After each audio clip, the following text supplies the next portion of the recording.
Hi, I'm Steve Eunice from supermanhomepage.com. If you haven't yet seen the Season 2 finale of Superman and Lois, then you might want to skip this video.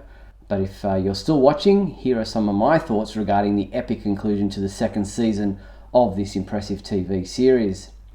Now first, let me state that I love Superman and Lois. I think it's an amazing show with a great cast and really impressive special effects and stories. However, it's far from perfect, and while I thoroughly enjoyed the Season 2 finale, I did have a few problems with the episode itself.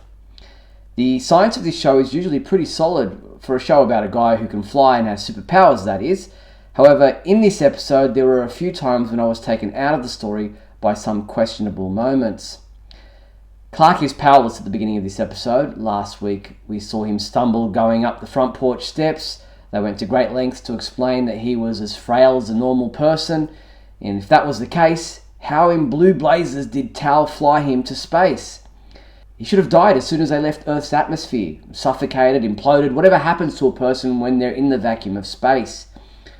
We scoffed at Superman 4, The Quest for Peace, where Nuclear Man flew Lacey Warfield into space back in 1987 for the same reason.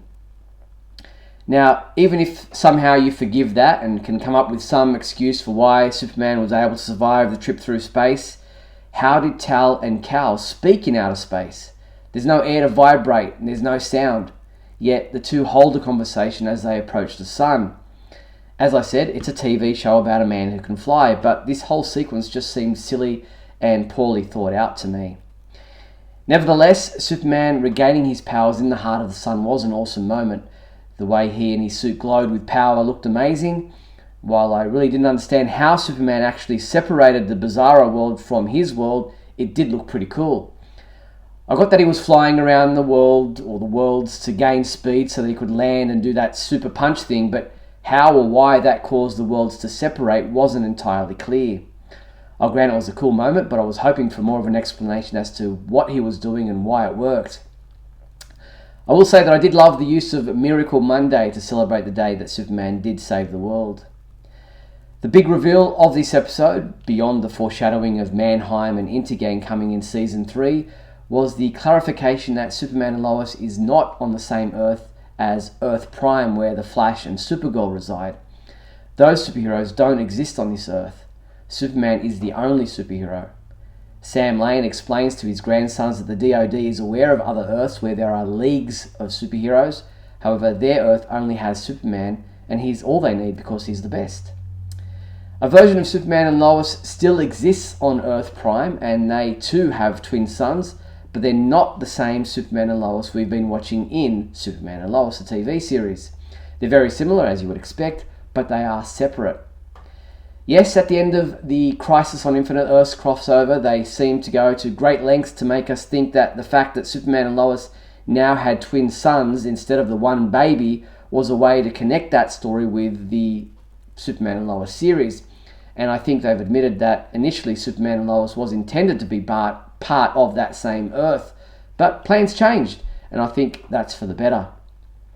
Showrunner Todd Helbing admitted as much in an interview with theflashpodcast.com, where he said, "I had a conversation with DC in Season 1 about this.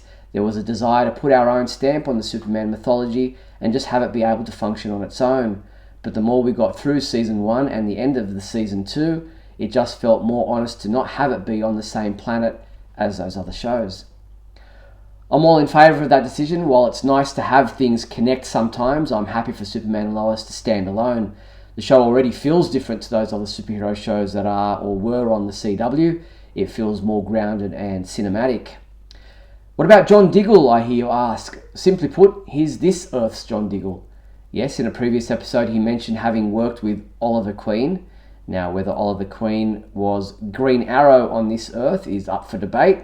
Even if he was, he wouldn't necessarily be classified as a superhero on this Earth, as Green Arrow doesn't have superpowers like Superman. Will we see other superheroes come along in Season 3? You never know.